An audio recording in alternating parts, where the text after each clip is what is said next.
Harry has always carried a quiet gravitational pull toward the place where his story began. No matter how far his life stretches geographically or how deliberately he has built something new, there are emotional coordinates that never fully disappear. They don't shout, they don't demand, but they wait. And lately, those internal echoes seem louder, not because he regrets the path he chose, but because reflection has a way of surfacing when life finally allows stillness. For someone whose formative years were spent inside an institution rather than a household, it's not surprising that feelings of displacement resurface from time to time. The UK wasn't just a location for Harry. It was the framework through which his identity was constructed long before he had agency over his own choices. Even now, years removed from royal duty, there are parts of him that still track time through British seasons, family rituals, and traditions that once structured his entire existence. That internal tension between the person he was conditioned to be and the man he has deliberately become is where much of this emotional complexity lives. Harry has never pretended that transitioning into an entirely different cultural rhythm has been effortless. California represents warmth, openness and personal freedom, but it also represents the absence of rigid structure. For someone whose life once ran on schedules, planned years in advance, that kind of openness can feel both liberating and destabilizing at the same time. Moments like holidays tend to intensify that contrast. When families gather, when familiar traditions repeat themselves year after year, absence becomes more noticeable than presence. Observers close to Harry have noted that times like Christmas, especially those traditionally spent with extended family, can stir layered emotions. Not bitterness, not regret, but a deeply human awareness of distance from something that once felt permanent. Royal commentators have pointed to something more profound beneath the surface. Harry's long-acknowledged discomfort with relentless public exposure and social scrutiny. This is not speculation. It's something Harry himself has spoken about openly, describing how constant visibility affected his mental health from a very young age. Being absent from high-profile family events can sting not because of rank or relevance, but because it reinforces the reality of separation from a life that once defined him. When others gather publicly, are photographed, discussed and dissected, it becomes another reminder of just how far his path has diverged. But that divergence wasn't accidental. Harry didn't step away because he stopped caring. He stepped away because the pressure had become unsustainable.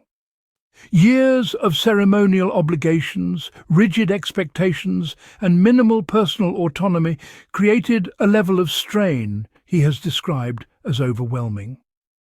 Social anxiety doesn't fade under scrutiny, it intensifies. That's why it's crucial to understand this distinction. Harry's emotional complexity is not about missing royal duties. It's about missing people, moments and places that were once deeply woven into his sense of self. Those close to him say Harry is acutely aware of how his choices appear publicly. He understands that every absence is noticed. Every decision becomes fodder for interpretation. But he is also actively working to prevent public optics from dictating his emotional health. He is no longer a working royal, and with that reality comes a redefined set of priorities. Where every move was once filtered through institutional consequence, he now has the ability to decide based on internal alignment rather than external approval. That shift didn't happen overnight. For years, his life in Britain followed an unrelenting rhythm, engagements stacked one after another, security determining movement, interactions mediated through formality. Even home was a place where privacy existed more in theory than reality. There was little room to simply exist as Harry. California, by contrast, offers a radically different experience. Friends instead of aides, informal gatherings instead of staged appearances. A world where stepping outside doesn't automatically generate headlines. People close to him say this environment has allowed him to reconnect with parts of himself that had been suppressed for years.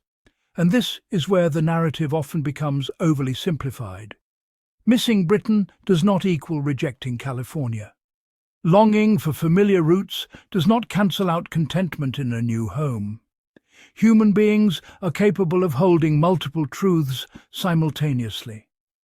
Harry's life reflects that complexity.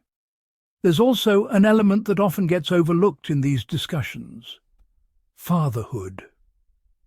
As Archie and Lilibet grow older, Harry has become increasingly mindful of the importance of heritage, not as obligation, but as understanding. He wants his children to know where they come from, not through headlines or archival footage, but through lived experience. He wants them to understand their British roots without being defined by them. That doesn't mean uprooting the life they've built.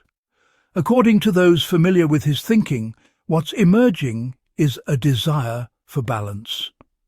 Time shared between California and the UK offers a way to honour both history and present reality. This isn't driven by external pressure.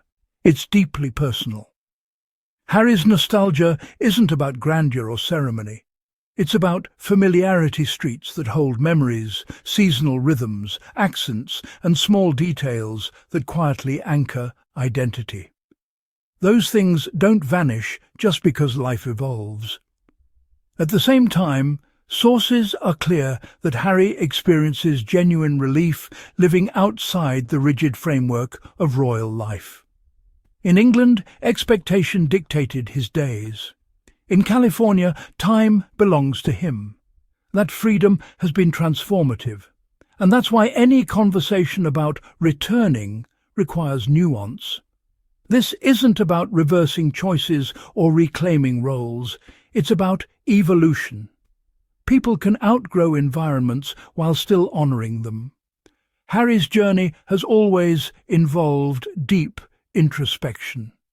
He has spent years processing the impact of his upbringing, the trauma of loss, and the emotional toll of public life.